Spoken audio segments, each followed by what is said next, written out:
오늘은 모평균의 추정, 이제 통계적 추정에서 모평균의 추정이라고 하는 것을 이제 설명하려고 합니다.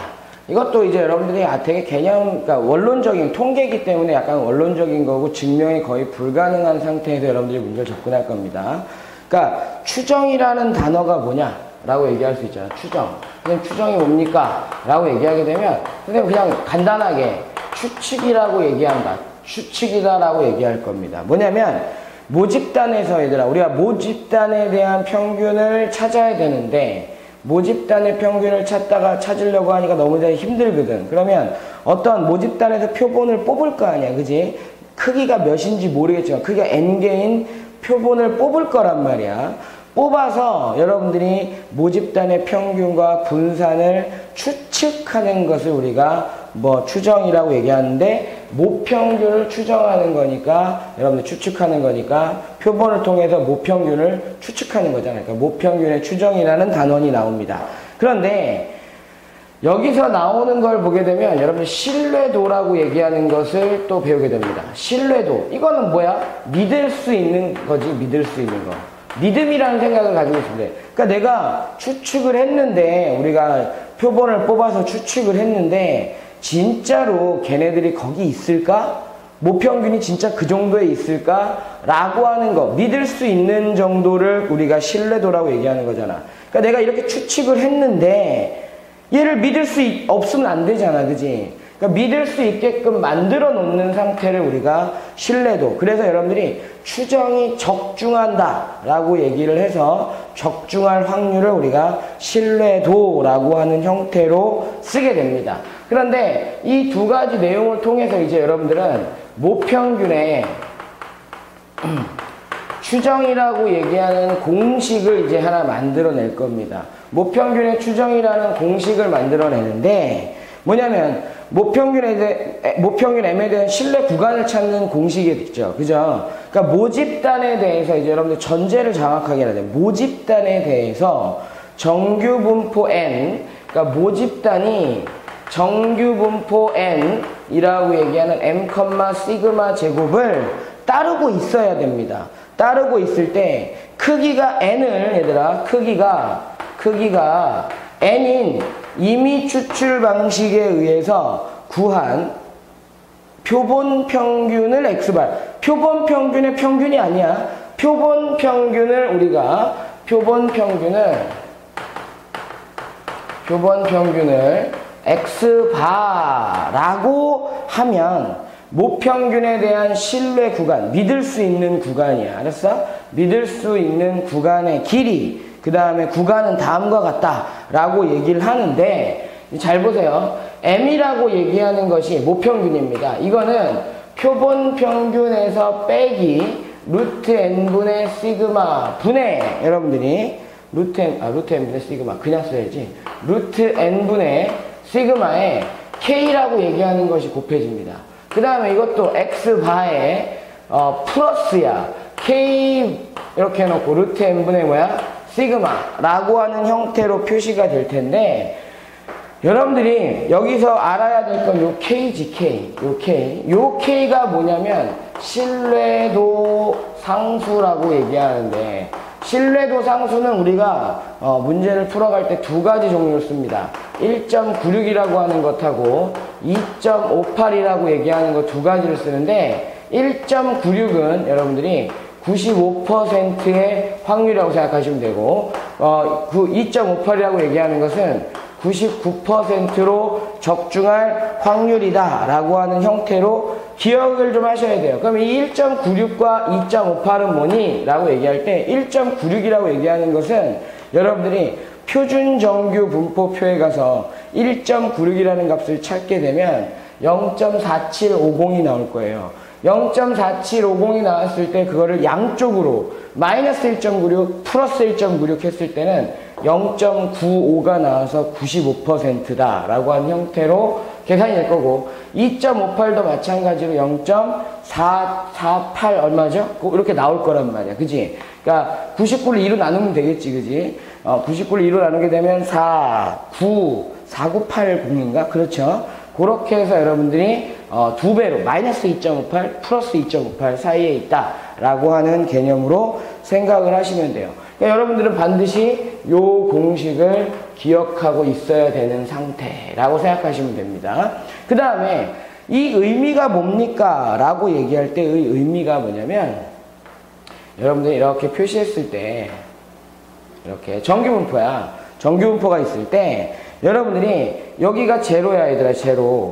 여기가 마이너스 1.96이고 95% 설명해 줄게. 1.96이고 여기가 1.96일 때 요 확률이 95%거든. 요 확률이 95%의 확률에 대해서 내가 100개의 이러한 구간들이 x바에 따라 달라질 거 아니야. 이 구간들이 막 달라질 텐데 그 구간에 대해 달라지는 것 중에 100개 중에 그러니까 100개를 찾았을 때 여러분들이 이 구간 길이를 100개를 막 찾았을 때 m이라고 얘기하는 평균은 변하니 안 변하니? 모평균 절대 변하지 않거든. 내가 모평균을 쫙 그었더니 뭐 예를 들어 이렇게 나오는 거야. 어떤 표본 평균이 달라질 수 있잖아. 그지? 이렇게도 나오고 이 구간의 길이는 변하지 않을 겁니다. 이렇게 구간의 길이 이런 식으로 구간의 길이들이 이렇게 나오고 있을 때 내가 이렇게 점점점점 해서 몇 개 그은 거야. 뭐 한 100개 정도 그었다고 생각해 볼까요? 100개? 이렇게 구간의 길이를 그었을 때 내가 쭉 모평균을 쫙 그었어. 요게 m이거든. 그었더니 줄이 몇 개가 만나느냐? 100개 중에 몇 개? 95개는 만나는 상태로 존재하더라 라고 하는 형태로 여러분들이 기억을 하시면 되겠습니다. 그러면 여러분들이 이제 기억해야 될 용어가 두 가지가 있는데 실내 구간의 길이가 있어요. 실내 구간의 길이. 실내 구간의 길이가 뭡니까? 라고 얘기하면 여기서부터 여기까지가 실내 구간의 길이거든. 그럼 큰 수에서 작은 수를 빼보는 거야. 그럼 얼마 나와? 2배의 K에 루트 n분의 뭐가 나온다? 시그마가 나온다. 라고 하는 공식을 하나 기억을 하셔야 되고요. 그 다음에 모평균과 표본평균의 차이라고 얘기하는데 이제 그것을 우리가 오차의 한계라고 중학교 2학년 때 배우긴 해요. 모평균과 표본평균의 차이라고 얘기하는데 그건 어떻게 합니까? 라고 얘기하면 잘 봐봐 얘들아. 얘를 x바라고 얘기하는 거. 얘를 x바라고 넘겨줘봐 넘겨. 그러면 m-x바라고 얘기할 수가 있는데 마이너스부터 플러스까지니까 여러분들이 m-x바의 절대값은 그지? 절대값은 여러분들이 작거나 같습니다 라고 얘기해 놓고 k의 루트 n분의 시그마를 하게 되면 원래 공식처럼 유도에는 거꾸로 유초를 하는 거잖아. 근데 차인데 오차의 한계를 구하세요 라고 얘기하면 요걸 싹 없앤다는 거죠. 그죠? 무슨 말인지 알겠습니까? 요렇게 구하는 것을 기억을 하시기 바랍니다. 아시겠습니까? 그러면 여러분들은 나한테 물어봐야 되겠지. 이거 어떻게 나온 겁니까? 라고 물어볼 수 있잖아요. 그죠? 저거 어떻게 나온 거냐? 저런 공식 어떻게 나온 거냐? 라고 얘기할 때 요건 좀 지우고 요 그대로 내려가서 볼게요. 봐봐. 어떻게 내려가느냐면 이쪽 거 싹 지웁시다. 이거 지우고. 되게 단순한 내용이에요. 뭐냐면 모집단에서 정규 분포가 m 시그마죠. 똑같잖아. 그지? 크기가 n인 표본을 이미 추출했을 때 표본 평균의 정규 분포 n이라고 얘기하는 게 뭐야? m 밖에 안 바뀌어. 안 바뀌지. 그 다음에 n분의 뭐가 되지? 시그마 제곱입니다. 라고 하는 형태에 대해서 여러분들이 알고 있을 거란 말이야. 그러면 그거에 대해서 그지? 이거에 대해서 여러분들이 항상 이런 모습이 보게 되면 얼마부터 얼마까지 확률 구하세요. 이런 말들 나오게 되면 표준화하잖아. 그럼 여기서의 표준화 공식은 루트 n분의 시그마에 x바 마이너스 뭐가 되지? m 될 거라고. 그지? 그러면 이 z가 뭐예요? 라고 얘기하면 이 위에서 얘기하는 신뢰도상수 k랑 같아진다라는 거야. 알았어? 그런데 차이라고 얘기하니까 여러분들이 표본평균 어느 게 더 큰지 모르니까 절대값만 씌워주면 돼. 그럼 쟤를 넘겨준다고 생각해봐. 여러분들 이쪽으로 와서 보게 되면 x바 마이너스 m이라고 얘기하는 것은 z에다가 곱하기 루트 n분의 뭐가 되는 거야?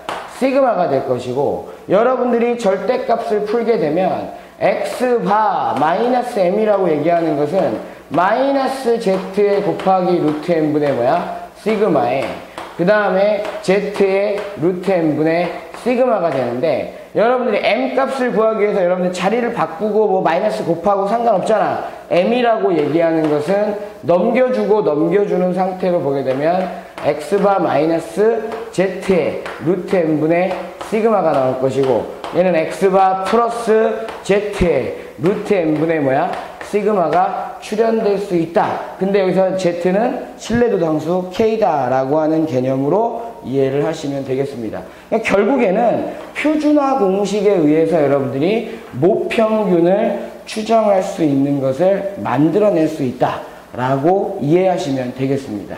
아시겠습니까? 그러니까 계산 자체는 여러분들이 조금 귀찮을 거예요. 귀찮지만 이제 여러분들이 문제를 풀어갈 때 선생님 설명 하나 안 한 게 문제를 풀어갈 때 조금 이론적으로 기억해야 될 거. 얘들아, 실내 구간의 길이를 보게 되면 야, 크기가 커지면 실내 구간의 길이 어떻게 되니? 선생님 생각하다 잊어버렸어.